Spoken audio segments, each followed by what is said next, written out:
হনুমানজি একবার রেগে গিয়ে সমস্ত সংসারকে নষ্ট করে দিতে চেয়েছিলেন, কিন্তু কেন? চলুন জেনে নিই। মেঘনাথের সাথে রাম লক্ষ্মণের যুদ্ধের সময় মেঘনাথ নাগপাশ দিয়ে রাম লক্ষ্মণকে বেঁধে ফেলেন, যার ফলে ভগবান শ্রীরাম এবং লক্ষ্মণের সাথে পুরো বানর সেনা মূর্ছিত হয়ে পড়েন।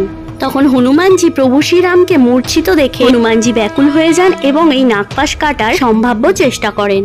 সমস্ত চেষ্টায় ব্যর্থ হয়ে হনুমানজি দেবতাদের কাছে এই নাগপাশ ভাঙার উপায় জানতে চান, কিন্তু দেবতারা রাবণের ভয়ে নাগপাশ ভাঙবার উপায় হনুমানজিকে বলতে চান না, যার ফলে হনুমানজি প্রচন্ড রেগে গিয়ে পঞ্চমুখী রূপ ধারণ করেন। হনুমানজির এই ভয়ঙ্কর রূপ দেখে দেবতারা ভয় পেয়ে যান। হনুমানজি শান্ত না হলে জগৎ সংসার ধ্বংস হয়ে যাবে। হনুমানজির ক্রোধে ত্রিলোক কম্পিত হতে থাকলে হনুমানজির সামনে ভগবান ব্রহ্মা প্রকট হন এবং নাগপাশ ভাঙার উপায় বলেন। তখন হনুমানজি বিষ্ণু বাহন গরুড়ের মাধ্যমে রাম লক্ষ্মণ সহ পুরো বানর সেনাকে নাগপাশ থেকে মুক্ত করেন।